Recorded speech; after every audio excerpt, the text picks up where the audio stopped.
What would you do if the very place you trusted most, the town you grew up in, suddenly turned its back on you? This is not a story about losing property or money. It is about betrayal, courage, and the struggle for justice.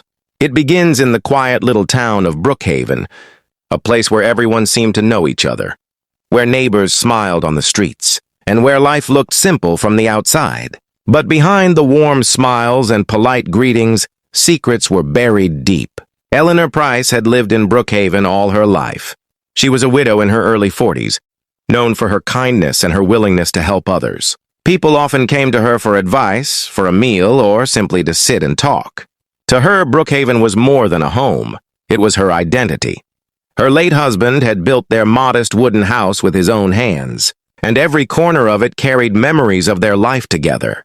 She believed she was safe here, surrounded by familiar faces and a community she thought she could trust.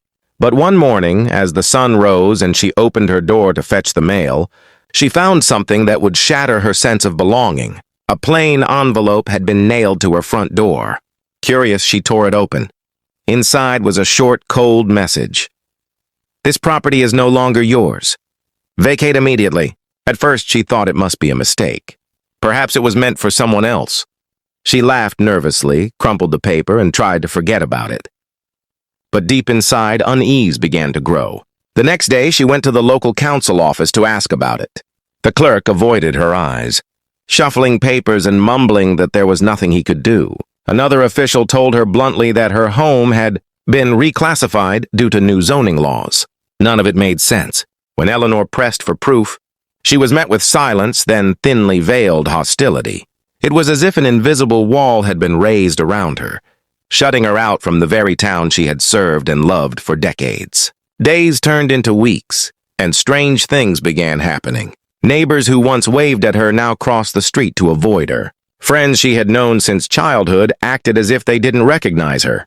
Rumors spread quietly that Eleanor had failed to pay her taxes, that her husband had left debts, that she was no longer the rightful owner of her home. None of it was true, but lies travel faster than truth. Eleanor felt herself shrinking in the eyes of the town. She was becoming a stranger in her own community, but she refused to be broken. Late at night, by candlelight, she sat at her small wooden desk and pored over old documents, deeds, receipts, letters. She discovered patterns, signatures that didn't match, dates that overlapped, property transfers that were impossible. Slowly, painfully, she pieced together a picture of corruption. A group of influential men in Brookhaven had been quietly seizing properties from ordinary people, rewriting records, and selling the land to developers for enormous profit. Eleanor's home was just another target. The deeper she dug, the more dangerous it became. One evening, she returned home to find her front gate broken, her garden trampled, and a chilling note pinned to her door. "Stop asking questions." Fear crawled into her heart, but it did not stop her. Instead, she took her findings to a young lawyer named Daniel Harper, a newcomer to Brookhaven who had not yet been poisoned by its politics. Daniel was skeptical at first. Cases like this rarely ended well. But when he saw the documents Eleanor had gathered, his eyes hardened with determination. Together they prepared for battle. The months that followed were a blur of legal filings, interviews, and sleepless nights.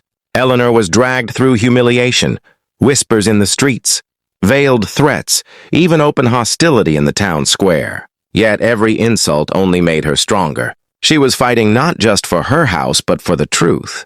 Finally, the case went to court. The courtroom was packed. On one side sat the powerful officials of Brookhaven, polished in expensive suits, confident that their influence would protect them. On the other side, Eleanor sat quietly, clutching a worn photograph of her late husband, while Daniel organized his papers. The trial stretched for days.